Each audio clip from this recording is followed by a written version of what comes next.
Straight from New Jersey, it's the SNL Nerds, a show where two comics from New Jersey nerd out about Saturday Night Live.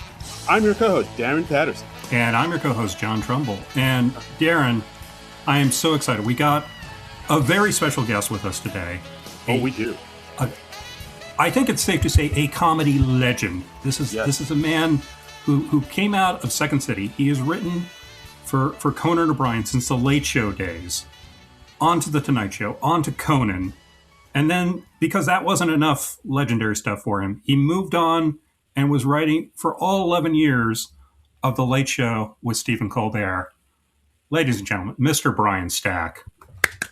Thank you, John. Thank you, Darren. Thank you for that incredibly kind introduction. I really appreciate it. And thanks for having me on. And we should say, we just looked him up on the Television Academy website. 23 nominations, this guy. Whoa. And one in 2007, which I think just shows how competitive the late night writing field is. It was kind of funny too. Thank you for mentioning that. It's funny. The one year we won, I wasn't there at the Emmys. Really? Yeah, because we always lost. So and that particular year, we were going to have to work the next day.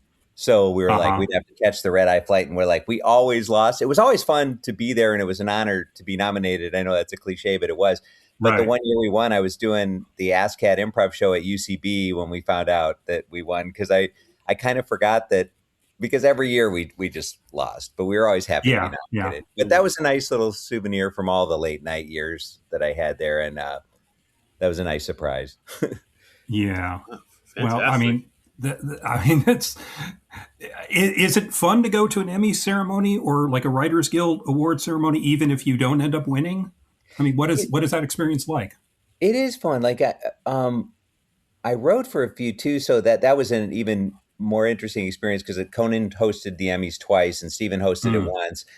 And that was fun to kind of see behind the scenes and how they do stand-ins for the celebrity speeches. And it's a very weird, kind of surreal thing to be back behind the scenes there. But it's fun. You know, you get to see some friends in LA that you might not have seen in a while, or and just kind of, just to have the experience of seeing like a few people you might really admire, like from across the room, like, oh my God, that's, just someone you a writer or actor that you really admire. That's always a fun little bonus. Yeah. I mean, you must have met like so many different celebrities over the course of your years with Conan and Colbert. I mean, do you ever, are you always starstruck? Do you still get starstruck, or do you get blasé about it almost? Because you just have to deal with them as people. I still do get starstruck, but what's kind of funny is that I'm still starstruck the most by people who meant a lot to me when I was coming up, when I was a kid, Like Conan, for example, said once the most starstruck he ever was when he interviewed Peter Falk, because Peter Falk played Columbo, and Columbo was the biggest show when he was a kid. So there's something about those people you grow up with. Like whenever I see like the SCTV people, like Andrea Martin or Martin Short or Eugene Levy or Steve Martin, these people that I mean, Steve Martin, everybody gets blown away by, but to see these people in the hallway was very surreal, because they're people that I admired so much during my formative years when I was coming up and getting interested in comedy. And, but yeah, I still get really struck by the fact that sometimes you can't believe some of the people are real people. Like in the last Colbert show, when Paul McCartney was standing there, I'm like, oh, he's a real person who takes up space and is like just standing there. That was very surreal. I just rewatched the last Colbert to kind of refresh my memory. Were you the Pope in that? I was. I was my original. That was kind of a last second pitch from that morning. I joked that what if we said the Pope was supposed to be on, but he wouldn't come out of his dressing room because they had the wrong snacks. Right. And I was picturing like a closed door with like you hear him trashing his dressing room inside. And Steven said, "Why don't we make it play up the Chicago angle and just have Brian do like a Chicago voice and throw a hot dog at the screen?" So that was Steven's addition to that. Nice. But that was just kind of doing a cartoony version of my Chicago roots there. Yeah, because I was watching and I was like, that sounds kind of like Brian to me. I think that's Brian. I'm not 100% positive, but Oh, thanks for noticing. Yeah, that was yeah, I wasn't expecting to do that. That was very last minute. yeah. Fantastic. So, I mean, you touched on the fact that like Steve Martin was kind of one of your comedy heroes growing up. Like who else was did you really look up to? Like, how did you get into the world of comedy in the first place, and improv and writing comedy? Well, well, when I was coming up, I was a huge comedy fan, but it never occurred to me that I could do it myself. It seemed like showbiz people came from outer space or something, Mm, because growing up in Chicago, I didn't know anybody in show business or that worked in the television or film industry. So, and I was a really shy kid. I kind oh, of really? was quiet and kind of mumbled to myself. And when I was a kid, it never occurred to me that entertainers could be introverted. Like, I Hmm. thought all entertainers were extroverts by nature. They'd have to be. And I've learned over the years that I'd say at least half, maybe more, of the entertainers I've come across tend to be introverted people, kind of quiet. Even Hmm. Steve Martin, who I was lucky enough to say a quick thank you once in the hall to, there's nothing wacky about him or crazy. Like he's very gracious and almost like a nice professor. Hmm. Mm, And Stephen, is admittedly kind of an introvert himself, even though it doesn't. There's such a contradiction there that is somebody that would go out in front of millions of people, but sometimes a lot of entertainers are less comfortable at a cocktail party than they are hosting the Emmys or something, 100%. Yeah. which is a very I get strange that. thing. I, Yeah, I understand. I think I got a follow from, I think the voiceover actress Tara Strong once where I said like, oh sure, doing stand up comedy is brave and all, but have you ever tried having an unscripted conversation with someone in the real world? And she like liked that and followed me after that, and I was like, oh well, she relates. Okay. that's a fantastic line. Yeah, that's so relatable for me too. Yeah, I mean, I got interested in comedy like early SNL, SCTV, Monty Python, Steve Martin, Richard Pryor, Hmm. and a lot of old movies that I grew up with that I got turned on to through my parents and my grandparents, like the old screwball comedies, like Yeah. uh, with William Powell and Carol Lombard, and all those movies like Bringing Up Baby and The Awful Truth, and the old Cary Grant movies and stuff like that, and also Billy Wilder movies like The Apartment, and but shows I watched like Cheers and Bob Newhart Show and Mary Tyler Moore Show that we used to watch as a family, and the Carol Burnett Show was huge for us too in terms of I thought that looked like the most fun because they got to play a bunch of different characters, like they did Hmm. on Monty Python and SCTV. And like my early favorite SNL performers were always the chameleons, like Dan Aykroyd and Hmm. Lorraine Newman and Gilda Radner, like who would just inhabit these characters the way later people like Kristen Wiig and Bill Hader would. And those are the ones I tended to zone in on most. Even though I love Belushi and I love Bill Murray, I was especially drawn to the character chameleons. Hmm. Yeah. And And then I. I fell into improv when I was in college. A friend of mine, Mick Napier, who later directed at Second City, had an improv group that I didn't have the guts to audition for, but I used to go see them and think, "Oh, that looks so fun! I wish I had the guts to try it." And then he told me about Improv Olympic, which is now called IO in Hmm. Chicago, and I took classes there right after college and fell in love with it instantly and wish I'd tried it sooner. And then when I got up to University of Wisconsin Madison for grad school, there was this little theater there called the Arc Theater where I did my first performing in front of people ever. And the late great Chris Farley was actually in my first group there, and he was from Madison, so it was just Hmm. pure luck that we ended up in the same group. But it was so obvious, even in that early stage, that he was really special, and we were all kind of looking at each other like, is it just me or is this guy funnier than people in movies? And everybody kind of thought that. Even if you'd go out to bars with him, he would Hmm. make complete strangers laugh so hard that they'd be falling off their stools.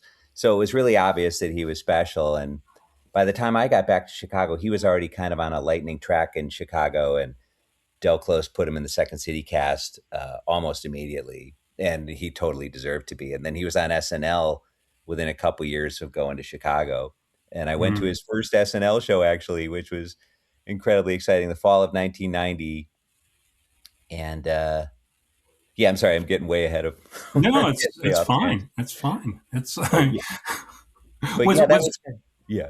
was Farley like a guy who was on all the time in your experience? Because you said he would like make strangers laugh at bars and stuff like that. Well, he would be really he was kind of a shy, insecure guy. As you can see, when you watch the Chris Farley show, as all the other old anyone who knows him personally would say, um, that was pretty much him. Like that, Hmm. the kind of insecure guy who's smacking himself in the head, thinking he said something stupid. And I think he, another guy who is very comfortable performing, but kind of a shy, insecure, sweet guy, off stage, who a lot of times, like most comedians I know, me included, struggle with self esteem issues, and like it's a lot of what drives us into comedy in the first place. Where Yeah, uh, and but Chris was, so blessed with a natural gift that he was one of those guys that could do the same thing multiple times and it would always be funny. Like we'd be walking down the street in Madison and an attractive woman would walk by and he'd start doing push-ups, go 198, 199.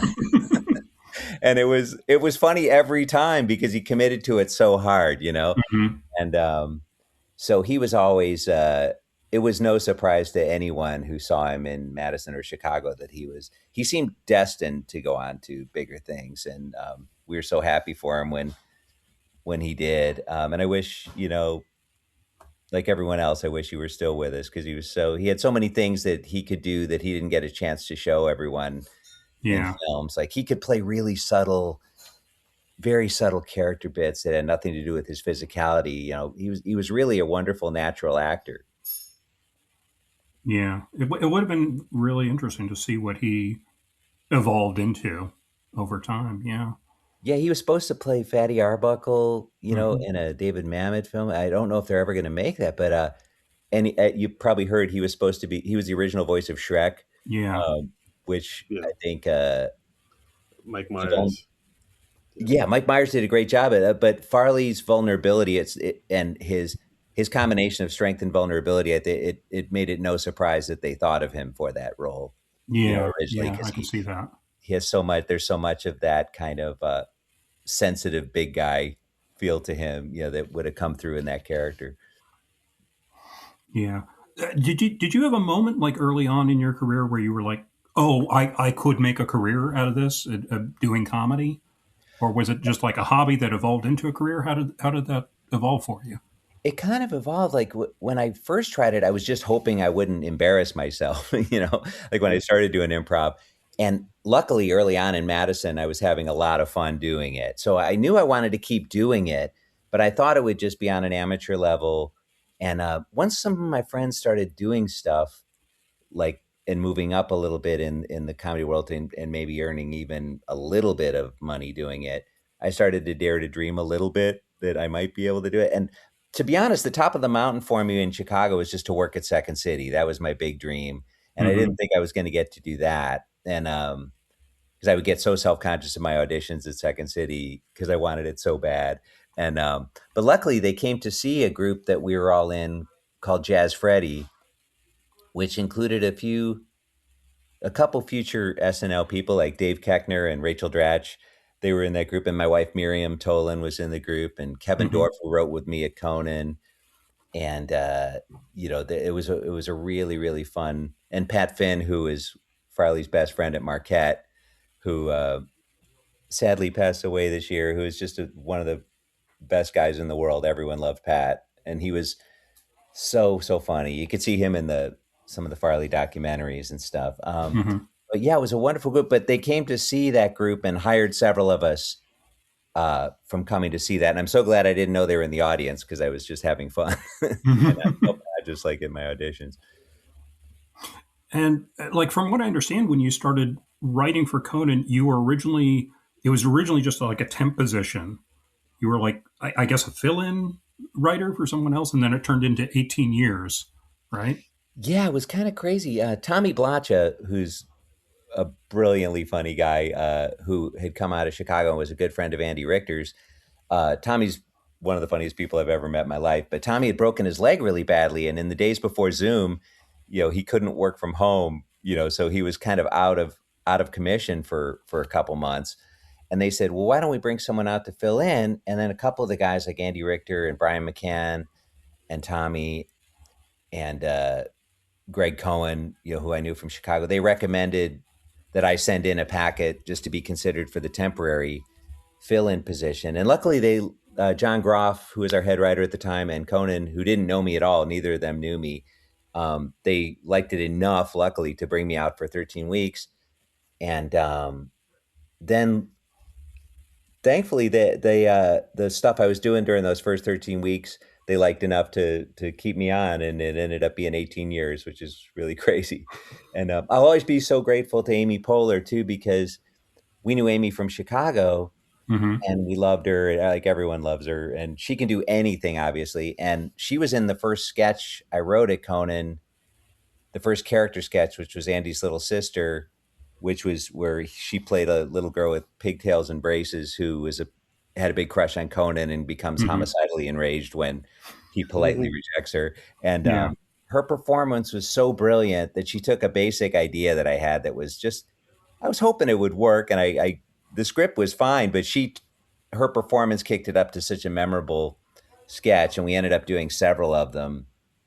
And so I'll always be grateful to her, because no one told me this, but I think that's probably one of the reasons I was kept on past that for 13 weeks, because that sketch went over so well. And luckily I was getting some other stuff on too, but I think that really helped. So I'll always be grateful to Amy.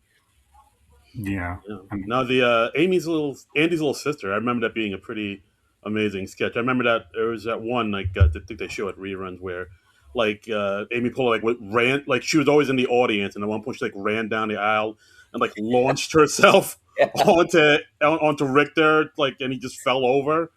Like That was amazing. And yeah. Amy ad-libbed the line she said right before she ran down, which was, "You know what? It's Judgment Day, bitch." And that was pure Amy. So I Oh, can't take credit that's for perfect. that. And she hit him.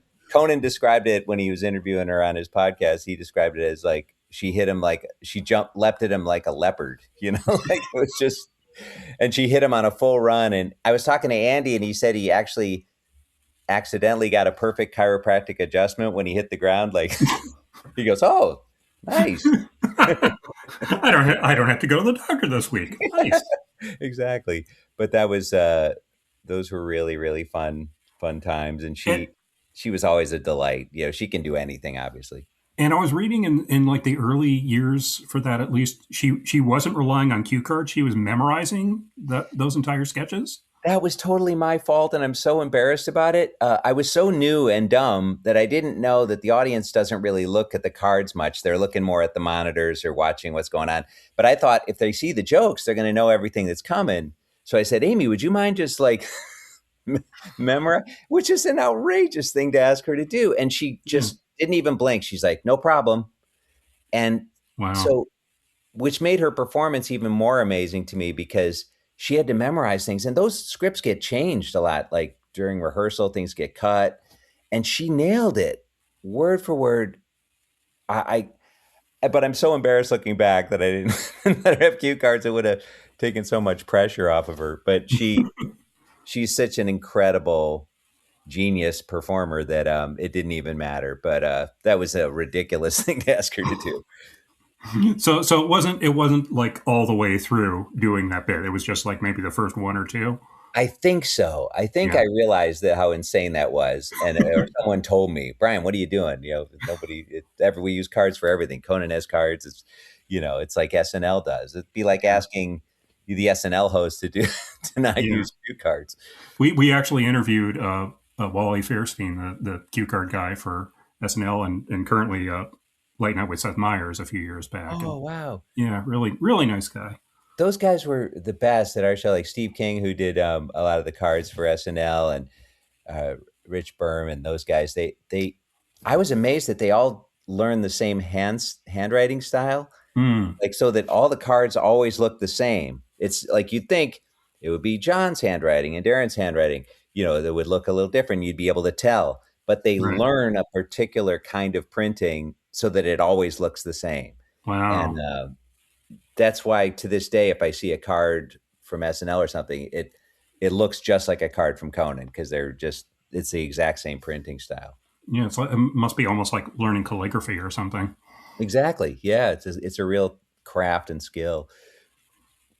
So how did it come about that you ended up doing characters on camera at Conan? Because you had a large number of characters. You had Artie Kendall, the singing ghost, Hannigan, the traveling salesman. Um, there was. I don't think you did this more than once, but it's a favorite of mine, so I'm going to forget mention it. The Men Without Hats channel. Oh, On thank you. I Thank you. That was my wife Miriam's in that, by the way. She's the one who asked me for a divorce. wonderful. Oh, nice. That's her.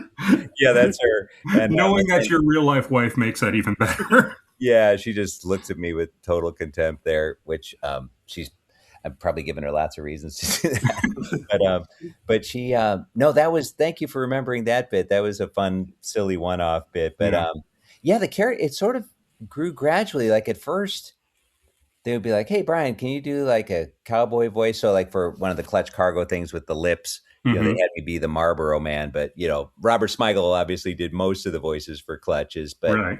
gradually over the years, I would start doing a little more of those. Like I did uh, Martha Stewart a little bit, and I did a few other people. But Robert was obviously the main Clutch guy, and but I started gradually, like maybe if I'd start doing a bit in the office, I would do like a voice or something, and they'd be like, "Hey, Brian, we could have you try something like that." Or one of the first characters I did was a bit that had gotten cut from one of our Second City shows, just called Bath Time Bob, the hygiene cowboy, and he Hmm. was a cowboy who just showed up in people's bathrooms singing about how it's important to scrub yourself clean, but he's clearly off, and disturbed. So And he's not in the bathtub. He's outside the bathtub instructing the people. he came in like a kid's cowboy, singing about how important it is to scrub yourself clean. But he bursts into people's bathrooms and he's clearly, Hmm. deranged. And so that was one of the first things. And then gradually over the years,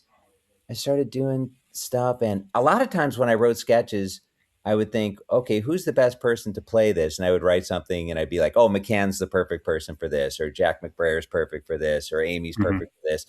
And so I was writing for a lot of our friends. Like I would write a lot of sketches for, like I remember Paul Appel, one of the SNL writers, came in and played a mom in a sketch. So it was always fun to cast people that I knew and loved from either from the SNL writers or from UCB.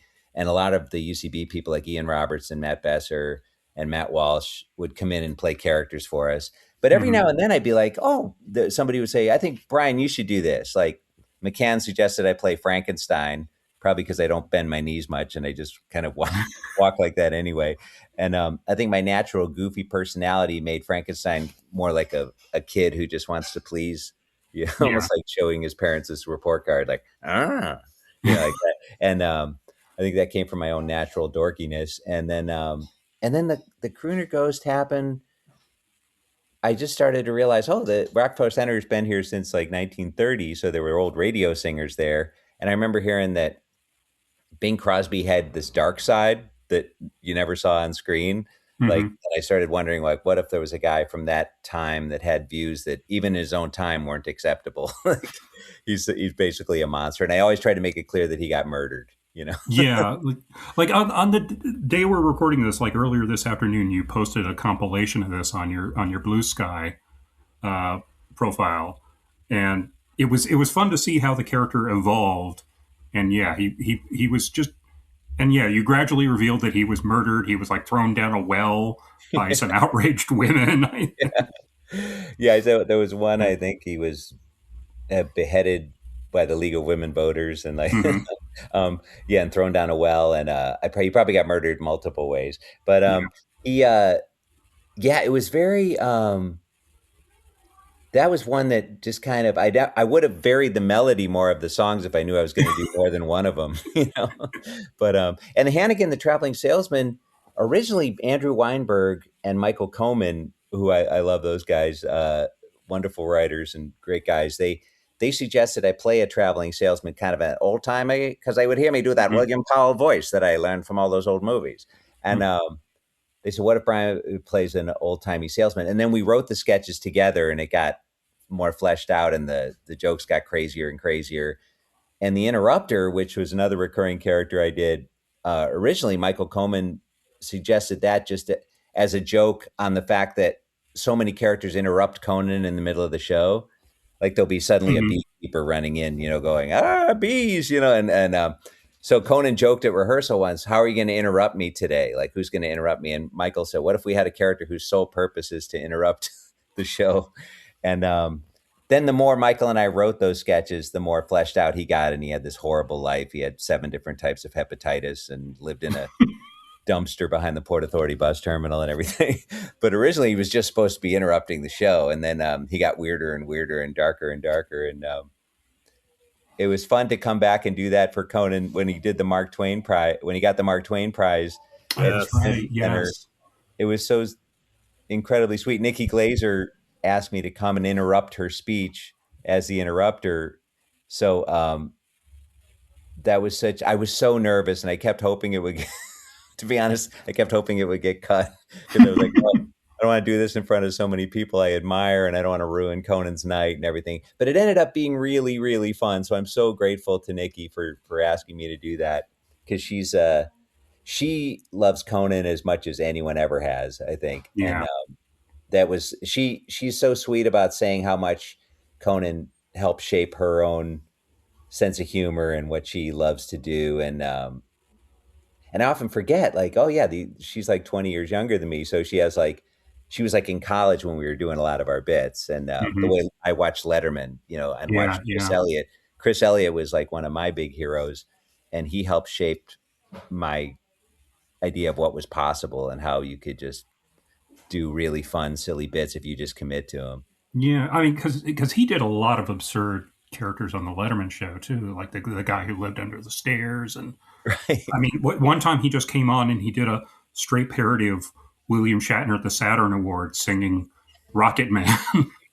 And that was the bit. He hardly even put much of a spin on it. It was I just know. because the original Shatner bit was so weird. I know, and he would come out as Marlon Brando and just like Hmm. wearing a muumuu or something, and just I just love Chris Elliott so much, and I was lucky enough to do one little thing with him on Andrew Weinberg and Michael Coman, who I mentioned earlier. They created a show called Eagle Heart because they loved Chris Hmm. Elliott so much, and Chris Elliott was the star of that. And they had me come in to do one guest bit, and it was such a thrill to meet him because he's one of my heroes, like the SCTV people were, and he couldn't have been nicer, and that was really nice. Hmm. That was it wasn't that I didn't think he would be, but you're always a little afraid when you meet your heroes that they're going to Yeah. Yeah. disappoint you, and he couldn't have been nicer. Um, just to backtrack to the Mark Twain Award a bit, did Conan know that you were going to come on as the interrupter during He did. Nikki Glaser's bit? He didn't, and they wanted to make it a surprise. And I was trying not to even have him know I was there, but I ran into him in the hotel lobby, and and he's like, "Brian," but Stephen Colbert was doing a bit in the show, so I was like, "Oh, maybe he just thinks I'm here to help with Steven's bit," because we kicked around Hmm. some ideas for that too. And so he knew I was in town, but he didn't know why I was there exactly. Oh, But okay. maybe he guessed. But he Yeah. seemed he certainly rolled with it like he wasn't expecting it, and I don't think he knew what we were going to do exactly. Oh, fantastic. Well, I have a quick question. So, I mean, we've talked about a lot of the characters you've done on Conan. I think we'd be remiss if we didn't get into the lore of the Slipnuts. Was Oh, something I kind of went back and watched before Yeah. this, and just I mean, if you could talk about that, how did that come about, and how did I mean, the Slipknot concert thing happen? Where you actually opened for them at yeah. the Continental Airlines Arena out here in Jersey? It was insane. The original creation of it was purely out of desperation and sleep deprivation. We didn't have a mid show sketch for the next day, and it was like midnight, and we're sitting in Mike Sweeney's office, our head writer, and it was me, John Glazer, and Andy Blitz, and we were just like, "Oh, what should we do?" And we looked on the calendar, like who's on the show tomorrow, and the band Slipknot was on, Mm-hmm. and we were just going, what if there's accidentally a comedy group who's booked the same night because there's a mistake and they're the slip nuts, and then we're like, well, what do they do? And it's like, well, I guess they slip on nuts.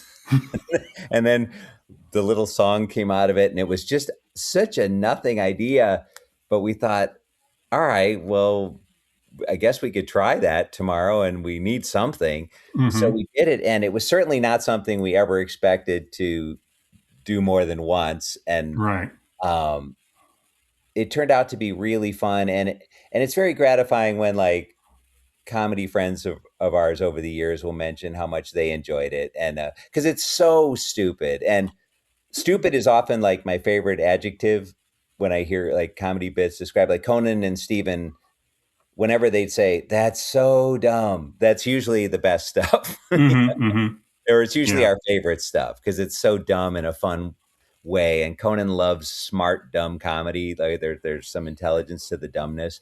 And so that was an kind of an accident when that came up. A lot of our favorite bits were accidents. Bulletproof Legs. I don't know if you ever saw that, but where I love Bulletproof Legs so much. well, thanks so much. That was another Yeah. one that came up purely by accident, and I pretended to shoot Brian McCann in the leg, sitting next to him before a writers' meeting, and he started singing. He had bulletproof legs, and so I shot him in the chest, and he fell over dead. And we're like, we could do that as a new character, I guess. It's But that so wonderfully stupid, and I love that you just kept going back and back and back to it. another one that we were like, I guess we could try that, you know. And that was, I think, the joy of that show, the late night show, particularly, where it felt like you were kind of up in an attic and no one's paying attention. So why Mm-hmm. not just try stuff? And a lot of times we would forget that anyone was going to see it, except for the people in Studio 6A. And I think that was a healthy attitude to have. I think it almost felt like we were Yeah. back in Chicago, just doing it in a little theater, because it was about the size of an improv theater, Yeah. Studio 6A. So, but yeah, the Slipknot show, they ended up pitching it to have us go open for them, and that was very surreal to run on stage in an arena show. I'd been to arena shows, but I'd never been on stage at one. And the audience reacted just like we hoped they would, with a mixture Yeah. of confusion and rage. Yeah. And Yeah, they were that's a like throwing yeah. cups at us. And it was funny. Right before we went out there, the stage manager goes, "Hey guys, be careful out there. These fans like to throw batteries at the bands they like."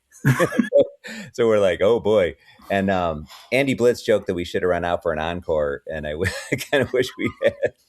But I got to say, the band, we didn't really know what the band thought of the bit, because we didn't Mm-hmm. know if maybe the publicist was just letting us do it. But we found out years later that Glazer sent me an interview where the lead singer had said how much they enjoyed it. And that really made me happy, because I'm not even a heavy metal guy. And I loved watching that band perform. They were such an amazing spectacle. And it was kind of a mix of punk and thrash and metal. So it had a punk energy to it. And Right. like I remember when they played the Heretic anthem on Conan, I was just like, "This is great! These guys are." And I never wasn't a big heavy metal guy, but I thought they were awesome, and they put on an amazing show that night. One of the funny little details too is Max Weinberg, the head of the Conan's band, obviously, was there that night with his son Jay, who was a big Slipknot fan. Mm-hmm. Years later, Jay became the drummer for Slipknot, which is Wow. a little detail. But Oh, wow, that's That's cool. wild. yeah, he was just a teenage fan at the time, but he ended up drumming for them. Wow. But was there any point during the Slipknot show where you were like fearing for your safety, with like whether them throwing batteries at you or just being so enraged that this comedy bit was happening before Just the metal before we show? went on, we weren't sure what would happen, but it was so fast and so surreal that it was kind of a blur. So we Hmm. ran out there, we did our stupid song, and then we ran off, and the audience was so stunned and like confused. And like you can see in the clips, they're just like, what the hell is this? And Mm-hmm. Mm-hmm. so we were off before we could kind of get murdered, but that was kind of good. But it was really, and then we stayed and watched a bunch of the show, and it was so fun. They just man, they just tore the roof off the place with their energy.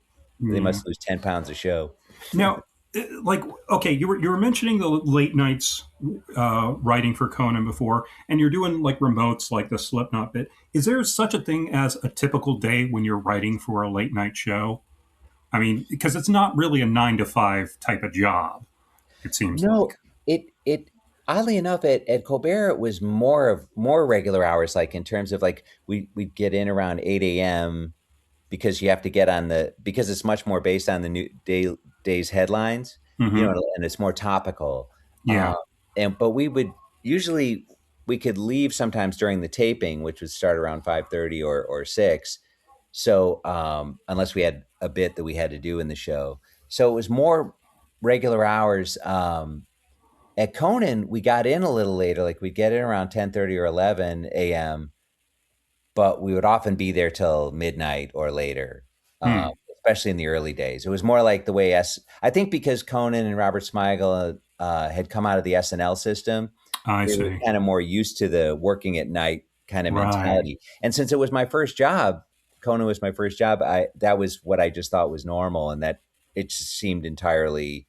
It was all I knew. So and as crazy as it was as the hours were, it felt very normal to me. Like it was like, oh, this is just what we do. Yeah. We would Yeah. but and it was such a fun bunch of people and such a crazy environment in a fun way that the time would kind of fly by, even though they were long days, because people were just we were laughing so much just with stupid office bits and stuff Hmm. like bulletproof legs. Or McCann put a FedEx box on his head once and started blessing us like the Pope, Right. and we're The like, FedEx Pope. yeah, it turned into the FedEx Pope purely by accident because another thing that happened right before a writers meeting that wasn't supposed to be a real thing. Hmm. And a lot of times our favorite stuff comes up that way by purely by accident. I mean, are you've got to be surprised at the stuff that sometimes sticks or repeats, right? I mean, Absolutely. I mean, and there's probably the opposite too, where you thought, oh, this is a surefire recurring character, and then it just doesn't go over for whatever reason. Absolutely. We like Tommy and I did a bit, a sketch called Destructo, where Tommy was this alien who'd been sent from another galaxy just to destroy Conan O'Brien. That was his sole purpose. And he had this really long finger that was supposed to just press this one button that's supposed to kill Conan. But he keeps getting interrupted by mundane things like his landlord wants a rent check and his girlfriend wants him to drive her son to karate class. And he's like, I'll be right with you. And he goes, prepare for your destruction, O'Brien. And like he keeps, and it was really, I remember at rehearsal, our director, Liz Planka, God bless her, who had a wonderful sense of humor. She goes, oh, you guys will be doing a lot of these. And the Hmm. audience was just kind of confused by the bit. It went okay, but it was like, that was one where I was like, it felt like it might be a recurring bit. But Hmm. it reminds me of just the fact that you never know till the audience tells you. Yeah. And a lot of times our favorite stuff would you'll just kind of die on the vine there. But Hmm. then when they did go for something that we really liked, it was a wonderful. That was what you always hope for, obviously.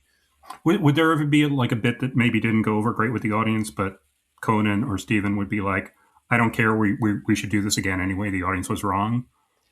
Well, it was never so much that we thought they were wrong. It's just there were times where uh, sometimes Conan loved to just try things, and Steven too. They like to try Hmm. things that they liked and see. And there were times where we could get laughs on the fact that it didn't get a response too. Like Glazer did a Shrieking character Joe. once.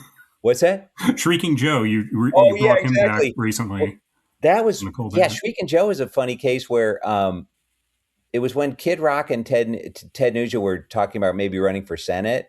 Hmm. So one of the other writers, Jay Katzier, pitched me as a kind of a cross between the two, and he was supposed to be super obnoxious, but we underestimated how off-putting he would be to the audience because he was supposed to be off-putting. But Hmm. we're like, oh yeah, they're going to change the channel if he's really, really gross and obnoxious. And there's a reason our audience doesn't like Kid Rock and Ted Nugent. So, but Steven really liked it, and we laughed out loud when we saw the ratings because you could see nowadays you see minute by minute ratings, and Right. they framed the ratings thing for me when before the last Ricky Joe thing, just to show how it literally made everyone in America change shit, which was hilarious. And so I love that. I laughed out loud when I saw it because we really enjoyed it, and we enjoyed doing it. I know he's gross and he's awful, but that was kind of the point. Right, But, right. and then Carly Mosley, the wonderful Carly Mosley, who I work with at Colbert, one of our hilarious writers, pitched having him come back with his daughter, and she played the daughter. And Right. so I certainly didn't expect to have him come back again. but but yeah, a lot of times, like Glazer did a character called Reverend Otis K. Dribbles once, Hmm. which is just a guy with a red hound dog mask and priest robes bouncing a basketball to Sweet Georgia Brown. And I think the joke was that we don't always get the best guests, and when big guests cancel, sometimes we have to fall back on our backup guests. And tonight, please welcome the Reverend Otis K. Dribbles.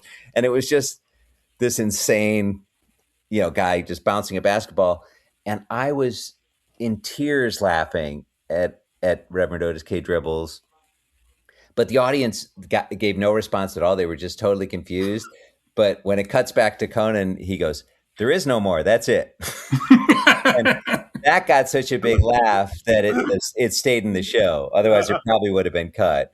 But I can't tell you how often over the years people like there'll be like a young comedy writer from some other show that'll say, "You guys did this weird thing with a red mask, a hound dog mask. It was like a Hmm. reverend thing." And a lot of times it's one of those bits that they just found entertaining. Or I think a lot of times, as you guys know, a lot of times the bits you respond to most aren't for everybody. Yeah, yeah. They're just almost like bits that other comedy writers love. And we always hope everyone will enjoy it. But there are some bits that are, I think, comedy writers enjoy more than the average. You're playing to the back of the room. Yeah. Yeah, exactly. Yes. And like I remember at one point Conan, I can't remember if this was on the late night show or in the later shows, he actually made a recurring bit of like characters will never have back or guests will never have back again. And Yeah. that was kind of like just a parade of characters. And some of those characters sticked, I think. Yeah, exactly. Like that was a really fun bit because there could always be there's obviously some horrible reason why they wouldn't be back. And like I remember once Matt Walsh played a guy who is an animal expert, but he was Hmm. allergic to his own animals. So his neck started swelling up, and they did it with like a prosthetic thing. So he's like, Uh-huh. his throat's closing up and he can't breathe, but he's showing these animals that he's terribly allergic to. So, but he's dying like while, while he's showing the animals. Yeah. So that was a very fun bit because you could think of just like there was a guy who was had all these thousands of Smurf dolls, and he comes out, and that was why he's there to to show off his Smurf collection. And he goes, I don't want to talk about the Smurfs though, okay?" It's just like, so it was like not going to have him back. So that was always a very fun bit. And yeah, it was such a fun place to work because you could just throw up a lot of stuff just completely died, and we had some complete failures, but it was fun to take a swing and try stuff. And Conan was Hmm. always up for doing that. And of course you were with Conan, and you went with Conan when he goes to LA in I think this was 2009 to do the Yes, Tonight Show, and yes, that ended up lasting for a total of 9 months. Do I have that right? that's about right. Yeah, it Yeah. was. So Yeah, it just was. long enough to give birth to another show, I guess. Yeah, then we did the TBS show on the Warner Brothers lot, which, Yeah. even though I wish Conan had gotten a full shot at the Tonight Show that we all know he deserved, Yeah. and I wish he deserved time to build the show into what he wanted, because those shows always have to find themselves, and he deserved a full shot at it, of course. But that said, I always felt like when we went over to TBS, it felt more like late night in the sense that it was more like we were playing around and just Hmm. trying things. The Tonight Show, nothing against its history or anything, but it has a lot of institutional baggage with it. Yeah. Conan once said the Tonight Show is a little like a big, beautiful ship that moves very slowly, and it turns very slowly, and you can't. Hmm. But at the TBS show and at late night, he said it was more like we were in a little cigarette boat that could zip around and go any direction we Mm. want, try things. And if we're not going in the right direction, we can zip over here. And I thought that was a really perfect metaphor for it. So yeah, I wish he'd had a chance to build that show into what we all know he could have, with his Mm-hmm. genius. That's the thing. He and Steven are two of the true geniuses I've met in my life, and I'm not just saying that because they're my bosses. They really are, and they're. I know that he could have built that into. He should have been given the time to turn it into Yeah, what he absolutely. wanted I it to be. agree. I mean, obviously he did great doing his own thing, and he was able to land on his feet. But I mean, how surreal was that when that whole thing was unfolding? It was pretty bonkers because one of the craziest things is we've found out from TMZ that Leno was going back to 11:30. We No one told us, Wow.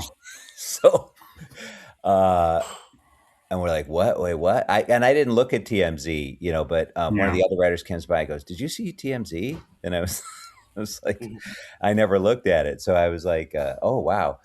So that was pretty insane, but it was very surreal. But I really admire Conan's attitude about the whole thing. He said, "You know what?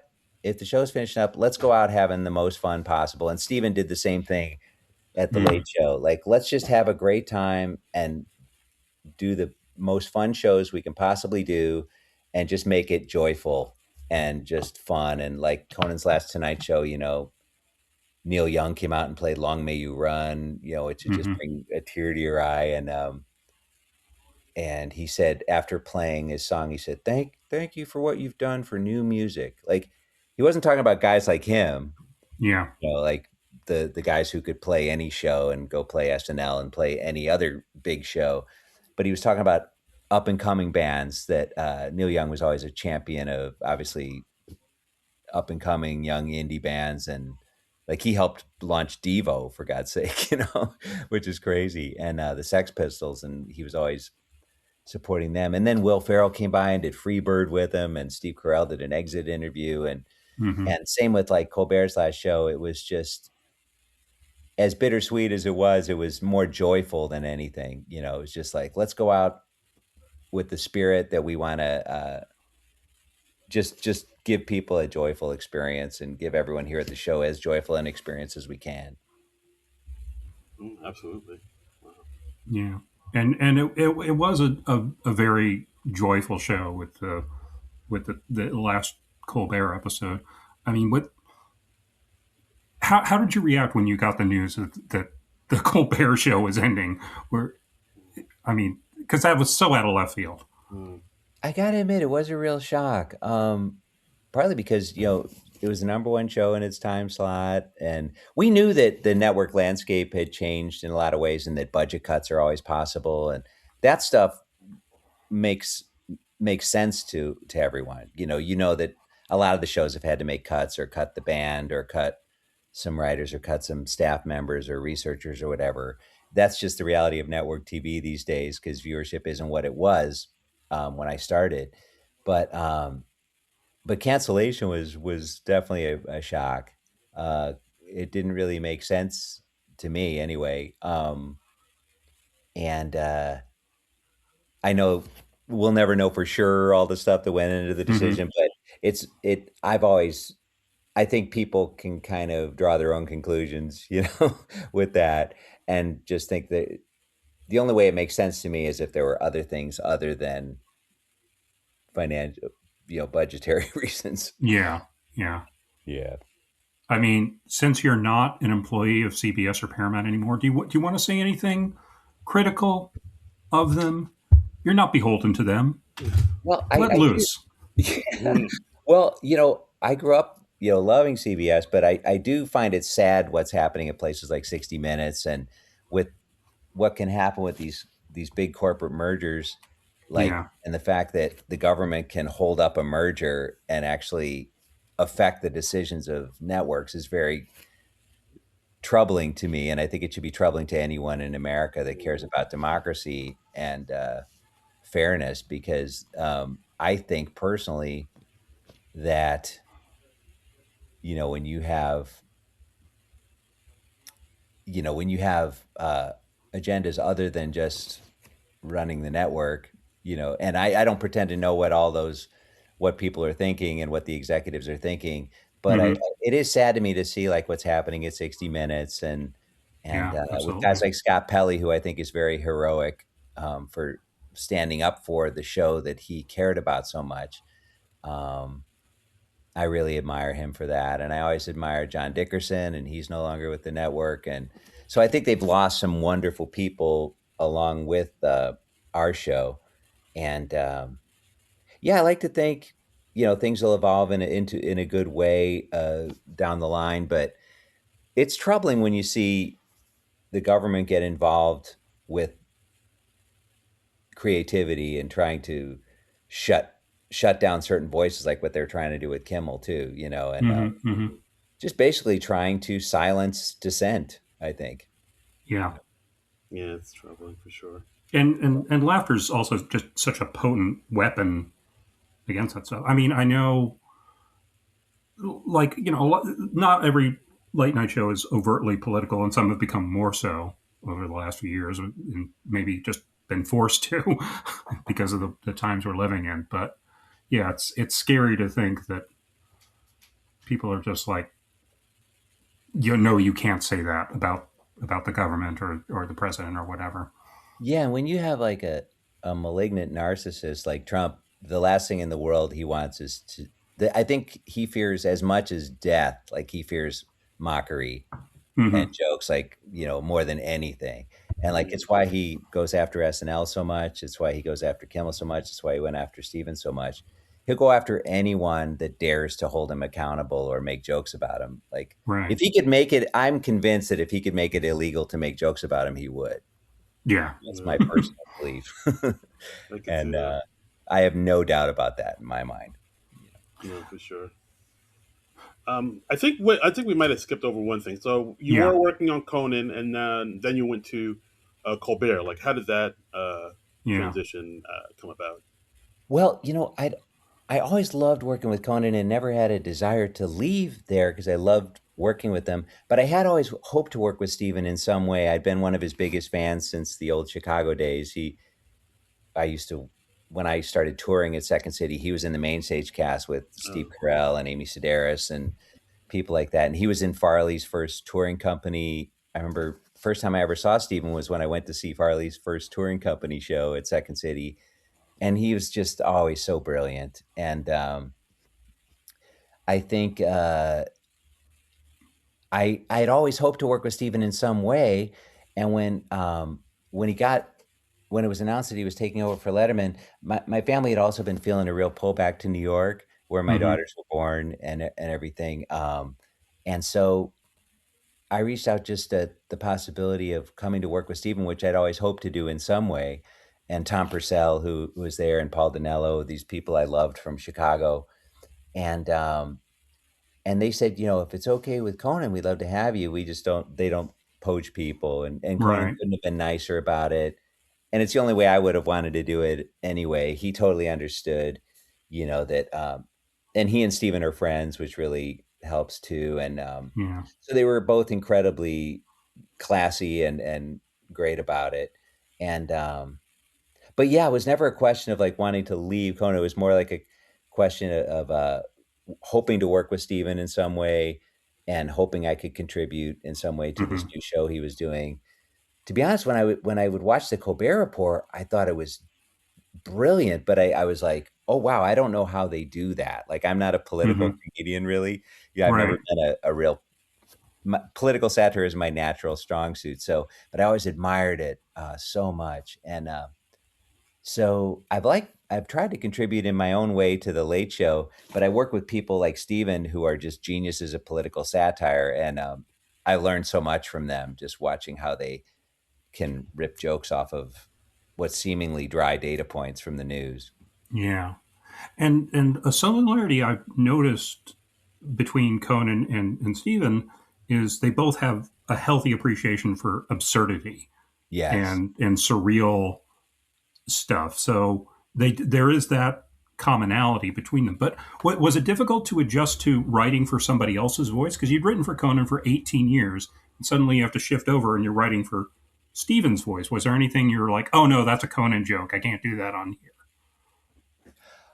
To be honest, like you mentioned, and I think that was a really insightful comment. They both love smart stupidity and stupid smartness, and Hmm.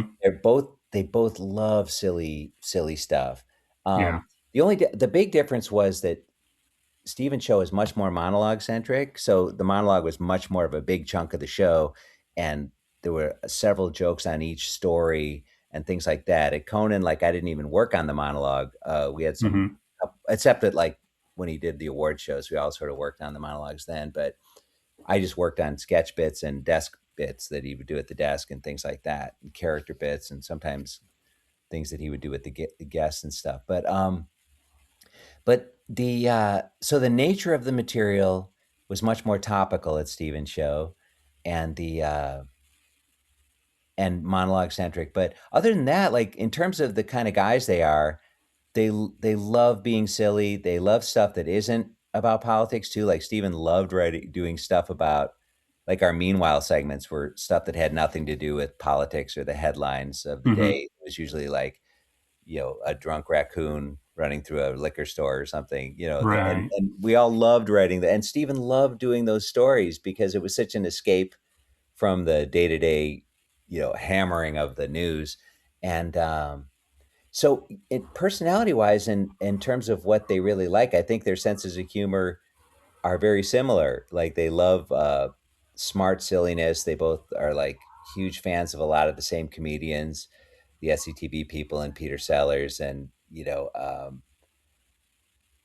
of course we all grew up, loving Letterman and his anti talk show kind of irony and Hmm. all that stuff.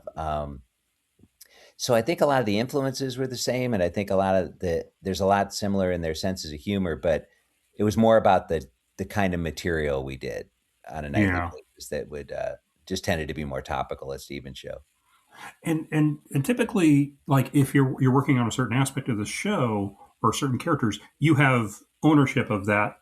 Like if you're doing, I'm going to reach back to Conan because it's just the handiest thing. Like uh, for like one of your regular recurring characters, like Artie Kendall or Hannigan, you would always have a hand in writing that. It wouldn't be like anybody on the staff would write that. Like, oh, hey, I wrote an Artie Kendall this week. I mean, Right? you would Yeah. always have a hand in that, right? Yeah. Some were very collaborative.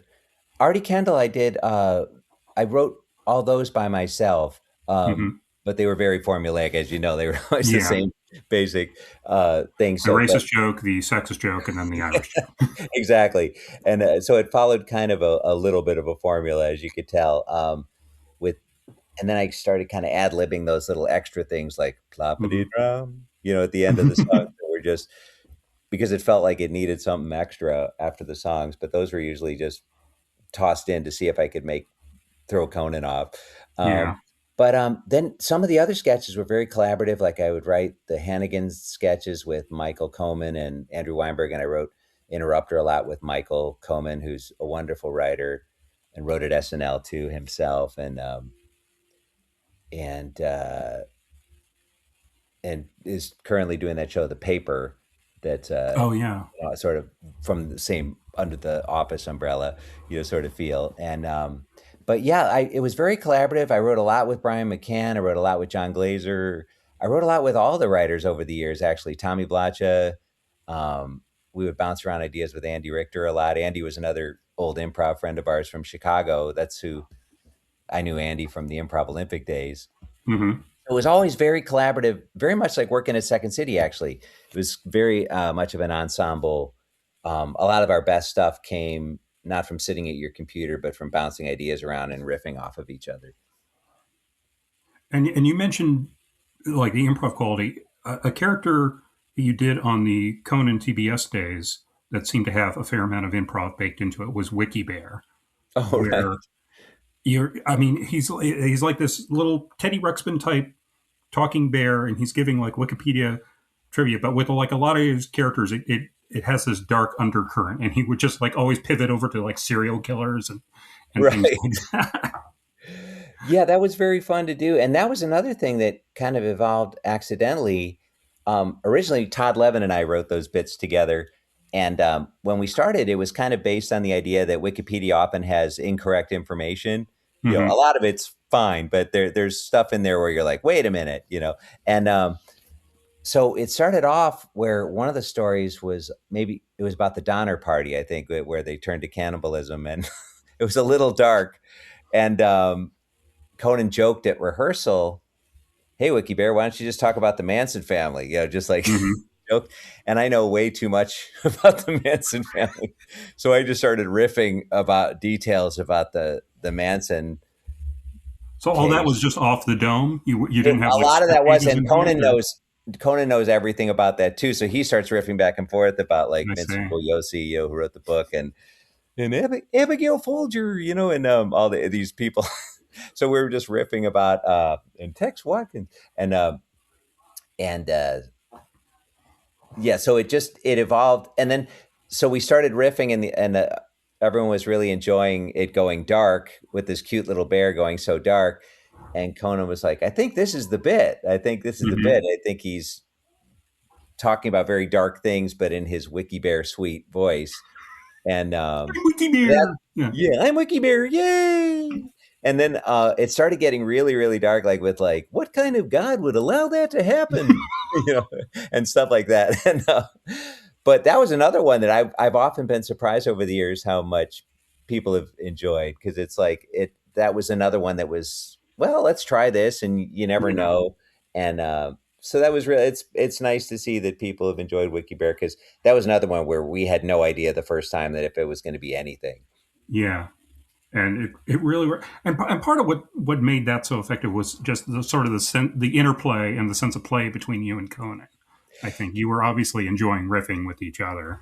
It was really fun. I remember one time he like knocked me off the desk, like Yeah. just swatted the bear, and I was like, it was fun to play with that. I was like, and one time I actually stepped on his line and I go, "I'm sorry, I interrupted you. Please go on." And it would just be, or one time I dropped the And were you papers. working the mouth like with a remote or No, something? I was in the voiceover booth, and this brilliant special effects guy, Eric Allard, built Wiki Bear, and he actually built the Energizer Bunny for Oh the wow. commercials, and he did Johnny Five and the Short Circuit movies, and we were just blessed to have Eric there, because Eric, I think he took like kind of a Build a Bear, and he put like a little mechanized thing in there, and he worked it with a little joystick, and he would try to follow along with what I was saying. Oh So I have wow. Eric to thank for kind of controlling him.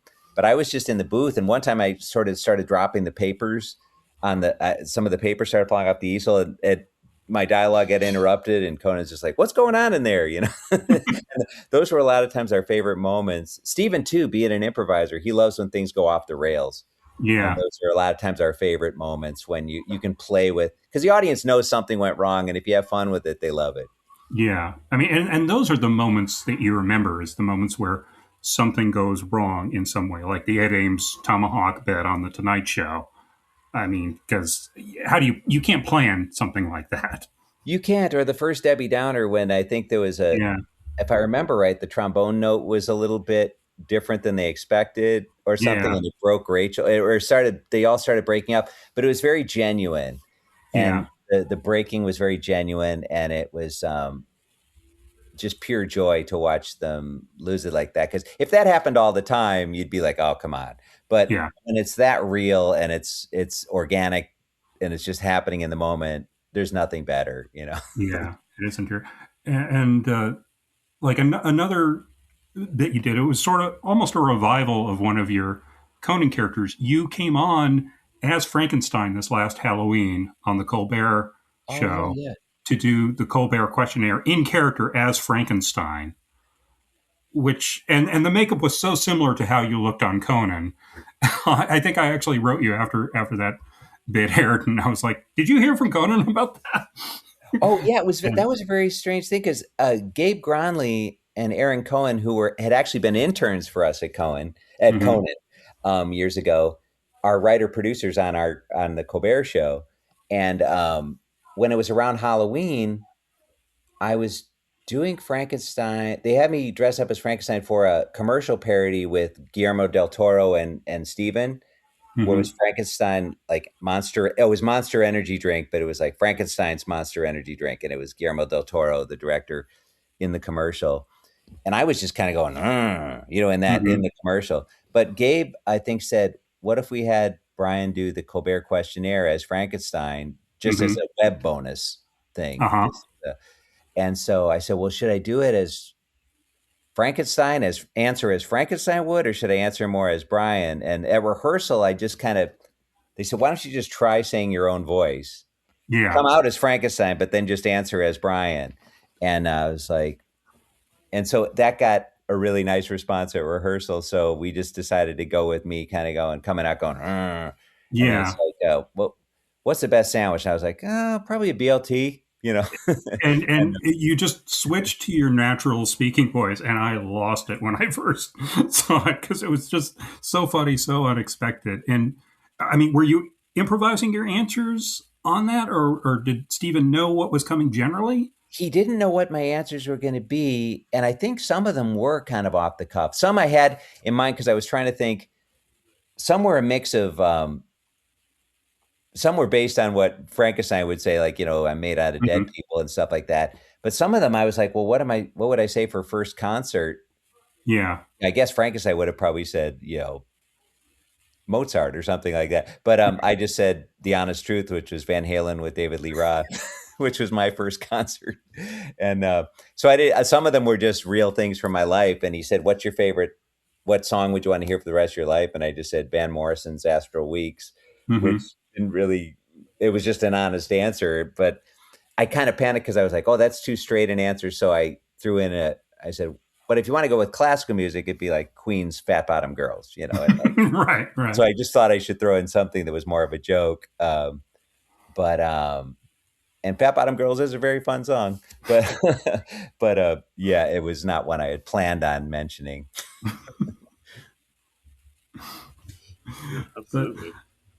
so, I mean, did the atmosphere of the show change when you knew the end was coming in the last few months or the last few weeks? I mean, you talked about how Stephen wanted to make it as joyful as possible. I Yeah, mean, I think we all appreciated each other. I mean, we always appreciate each other. The staffs, I got to say, and as corny as it might sound, the staffs at Conan and at Colbert, from the band to the crew to the lighting guys to the audio guys to the talent bookers, it really felt like a family. It was a mhm. wonderful bunch of people, and that tone gets set from the top. People like Steven and Conan set this tone of, and I noticed that, like, I did a little bit part at Parks and Rec and shows like that, or at the office, and they set the tone from the top too. It's like people like Carell and Amy set such a lovely tone of family on the set, where everybody's professional and wants to do a great job, but it's so respectful and kind, on the set and our office. So I think it made me appreciate everyone even more because I knew it was going to come to an end. And so I'm grateful it wasn't a sudden end, like where they just said, you're off the air, like Yeah, tomorrow. So as sad as it was to have it come to an end, we got to have about 10 months where we could enjoy each other and enjoy that time. And so it was bittersweet, but I'm honestly more grateful than sad. But it's sad. I miss everybody, and we had like a writers' dinner the other night at one of the writers' houses with Stephen. It was just wonderful, and I miss everybody a lot. It's only been a couple weeks, but it's hard, it's I've had a lot of jobs that weren't hard to leave, and yeah, this one and Conan were hard to leave, because I love the people. yeah. Yeah, And I mean, it's so wild to me that you've been through two of the strangest cancellation stories in late night between That's the true. Conan Tonight Show fiasco and the whole Colbert cancellation thing. mm, Those are both wild, and you were there for both of them. yeah, I That's mean, does true. that give you an interesting perspective on the whole late night business about how it could all just go away at a moment's notice or with several months' notice?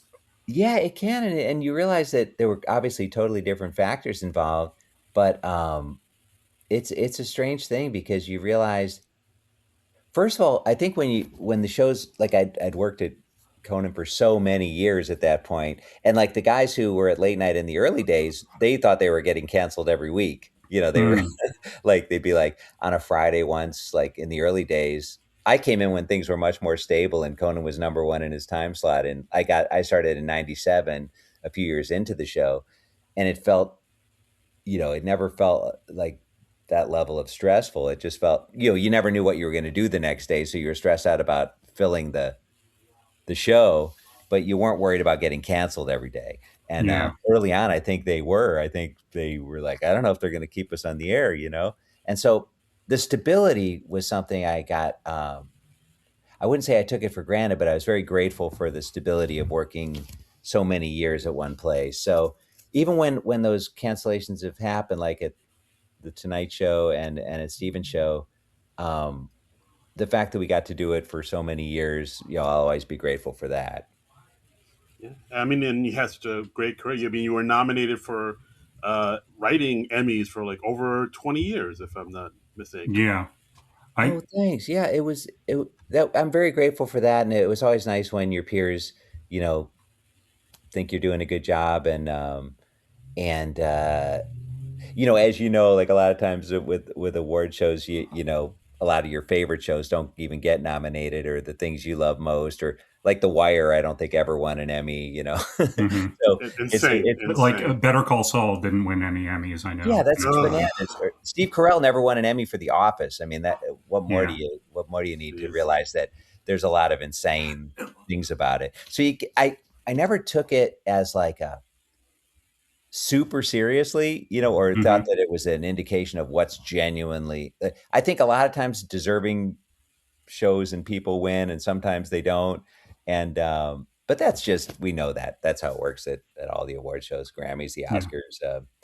But it's lovely when now and then you're like, yes, like when Jeff Hiller won the Emmy for Somebody Somewhere last year. I've done a lot of improv shows with Jeff, and I was like, yes, there's like, it was such a nice. Were you there or were you watching at home? I was watching at home for that one, and I was just so happy for him, and because I think he's just always been kind of this gem that seemed like he should have been more recognized, and Mm. so so now and then it's lovely to see things like that.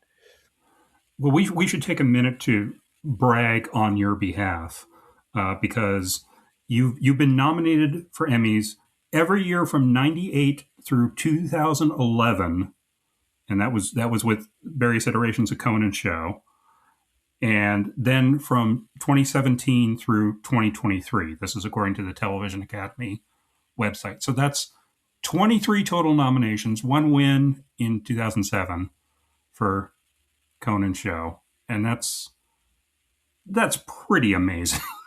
Oh, Just thanks the so much, Jen. longevity, man. I'm very, very grateful that we got all those nominations. And I don't know if I mentioned to you, but like the one night we won the Emmy for Conan, Mm-hmm. I wasn't actually there at the Emmys. I was doing an improv show at UCB, the ASCAT show, and because we always lost, and we were going to have to work that Monday, and so we didn't want to take the red eye flight. So only like five of the writers were there with Conan when they won, and it was a very nice surprise. My dad texted my wife Miriam. We were doing the show at UCB, and he said, "Hey, you guys won," and I was like, "No," but that was a really wonderful surprise, and I certainly wasn't expecting it. But we were always happy to get nominated, and that was, as corny as that sounds, it was really true. It was always fun to go out and see some friends in LA and things like that. where do you keep your Emmy? Oh, we have it in the living room, just on one of the bookshelves, which is Oh, nice. And yeah, it was a nice souvenir of all those years at Conan. It was I'm just, yeah, very grateful for that. It was a nice surprise. That's that's fantastic. very cool. Thanks. And well, I mean, so you're a free agent again after a number of years. What's next to you? Do you know where you're going to land next, or are you just going to have fun bouncing around for a while? I'm not sure exactly, John. I'd like to try writing some. So I'd like the idea of the challenge of trying to write something that is more in the narrative form. Like I've been such a creature of late night for 29 years, and mostly a sketch person, even in my Chicago days, writing sketches at Second City and things like that. So the idea of trying to write maybe like a longer form thing, whether it's a maybe even a more dramatic thing, uh, Hmm. I enjoy the idea of trying to do something different. Um, I love doing voiceover work. Like I'd love to do more of that. I used to do a ton of that years ago, and I've done a lot of it at Conan and Colbert over the years. Just like Yeah. they'd Yeah, you call were me like voice of cartoon Donald Trump, I believe. Oof. early On on. Yeah, that was yeah. kind of because they were kind of stuck, and then I didn't really do Trump. I sort of did like the attitude of Trump more than anything. Um, but they would have me do like the anytime there was an old president, like I'd be doing FDR or Winston Churchill or John F. Kennedy or those kind of things, or fake commercial announcers and things like that for Colbert. And I've always loved doing that. But I've loved doing animation stuff. I haven't done much in recent years, but like I did like a airline pilot in the movie Hotel Transylvania and things like that. And I'd Oh. love to do more like that. Was thanks to Robert Smigel calling me in on that. Actually, he was Hmm. nice enough to do that. And I love doing animation stuff. I just did a podcast for a hilarious guy named Mike Sachs called Stanland, which and he had me do a Irish leprechaun. Well, of course, Irish. That's redundant. Mhm. Um, but that was really fun, and that was a really amazing cast. I wish I could have worked with them. I just did my voice by myself remotely. But Rhea Seahorn from Better Call Saul is in that, and Oh Oh, Bobby. yeah. she's amazing. Yeah, she's wonderful, and Bobby Moynihan. Bobby and Never heard of him. yeah, Bobby and Rhea Seahorn were the two of the main characters, but they had guests.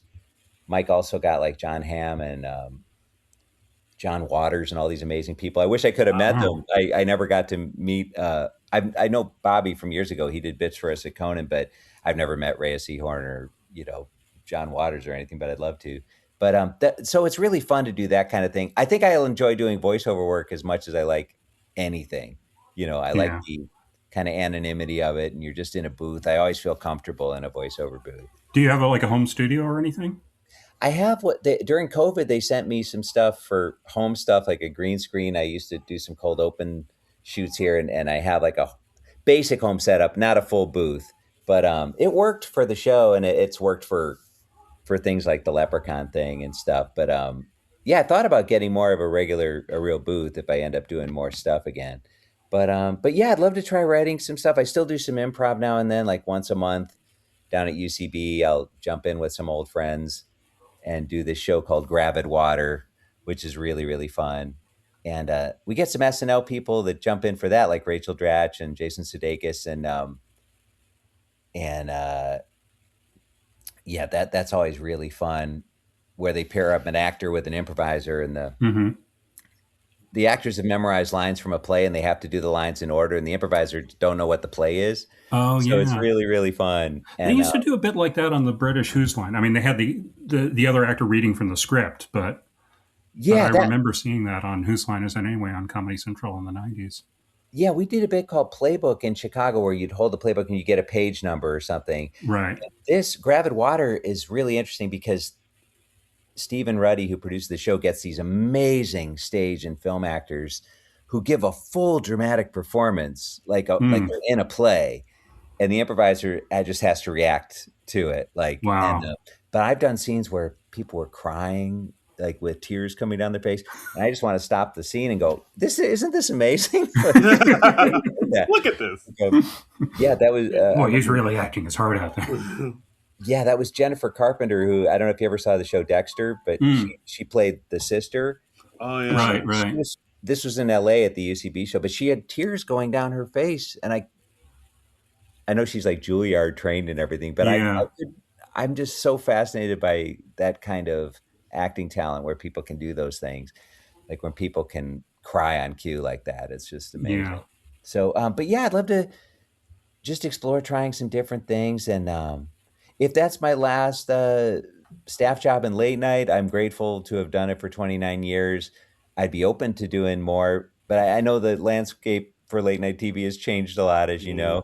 Yeah. But I'd love to do. I've always felt comfortable in that world, and but I'm not expecting to do another late night show, but I love that world, and I love the people there, and I love the ensemble nature of it. So yeah, we'll see. It's kind of open ended right now.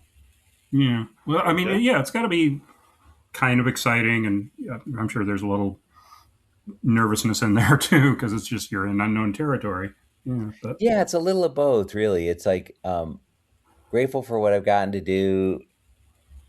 Looking forward to trying something else, and I'd love to try some things I've never tried before, like writing, like I said, different kinds of formats and mhm. Mhm. more narrative things. And like I love how things can kind of come back around years later too. Like one of our old Conan interns that we always loved, Katie Dippold, created this new show, Widow's Bay, Mhm. that is on Apple, and it's getting all this wonderful attention, very deservedly. It's a brilliant show, but she had written that like 20 years ago. Like she Wow. wrote the pilot like 20 years ago, and I think it helped get her hired at Parks and Recreation as a writer because it was such a good script. And Katie's so funny and smart. But it's funny how things can kind of just incubate for a while, and sometimes you never know when it's going to find its time. Yeah. And she got Yeah. a lot of opportunities from that script, but or I remember hearing that Matthew Weiner, his Mad Men script, got him hired at The Sopranos, but he never thought it was going to get made. Like he didn't think Wow. Mad Men was going to get made, Oh wow. and that obviously turned into a great show of its own. But a lot of times, if you just write something that comes from the heart and comes from your what you think is good, it may not get made for a while, or it may never get made, but maybe someone will respond to it and just like the way you think, or something like that. Yeah. Yeah. Fair Yeah. enough. Wow. Yeah. Fantastic. Well, I mean, I guess that's it. I mean, thanks so much for doing the podcast, Brian. This is fantastic. This This has is been amazing. I mean, you've been around for so much. I don't want to say comedy history, but I mean, no, no. because It was, yeah. I'd say Oh, so. thank you. Thank yeah, you so much, guys. I really enjoyed talking to you, and I appreciate your interest in stuff I've done, and it means a lot. So thank you for asking me to do it. yeah. Thank you for allowing us to waste well over a minute of your time. So Oh, thanks. Yeah, it was fun to talk to you guys. So thanks. Thank you. And that's our episode, guys. Thanks for listening to the podcast. As always, you could follow us on the Blue Sky at SNL Nerds. Then you can listen to this on our YouTube page, Non-Productive.com. You can donate to our Patreon. And you could follow me, myself, and I on all the socials at Darren Credible, Darin Credible. and you can follow me on the socials at Trumbull Comic. That's TRUMBULL and the word comic.